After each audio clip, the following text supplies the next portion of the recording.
Hello बच्चों, let's see this question. The question says a loop of irregular shape of conducting wire PQRS as shown in figure placed in uniform magnetic field perpendicular to the plane of the paper changes into circular shape.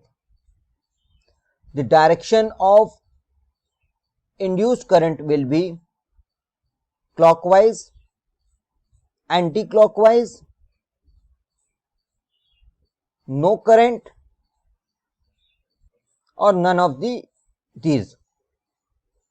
Key concept: this question is based on the concept of electromagnetic induction and induced current. इस question में हमें एक loop दिया है irregular shape का PQRS और इसको एक यूनिफॉर्म मैग्नेटिक फील्ड में परपेंडिकुलरली रखा गया है और इस मैग्नेटिक फील्ड की वजह से इस लूप के ऊपर एक फोर्स लग रहा है रेडियल डायरेक्शन में, जिससे कि इसका शेप चेंज हो रहा है सर्कुलर शेप में.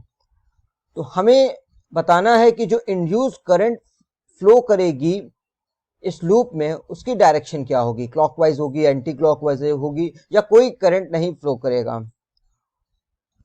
जैसा कि हम जानते हैं कि जब कोई कंडक्टिंग करंट कंडक्टिंग वायर किसी मैग्नेटिक फील्ड में रखा है और क्वेश्चन के अकॉर्डिंग ये जो लूप है इसका शेप चेंज हो रहा है सर्कुलर शेप में, मींस इसका एरिया इंक्रीज कर रहा है.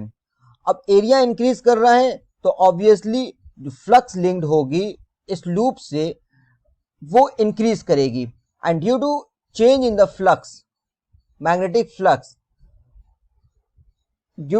इलेक्ट्रोमैग्नेटिक इंडक्शन का फिनोमिनन टेक प्लेस करेगा और due to this induce current flow करेगा.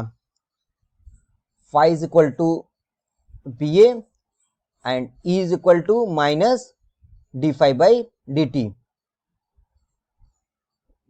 Now जो मैग्नेटिक फील्ड हमें दिया है वो पेपर के प्लेन के परपेंडिकुलर है और ये इनवर्ड डायरेक्शन में है.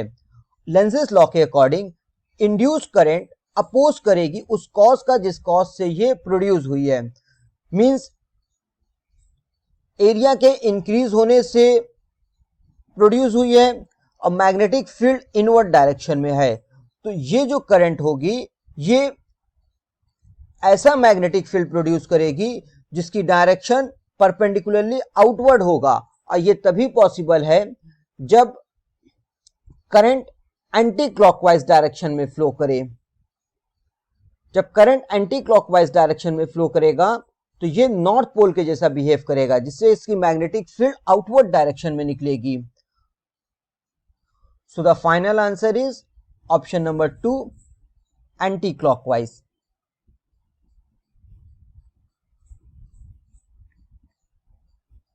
Hope you will understand it well. Best of luck.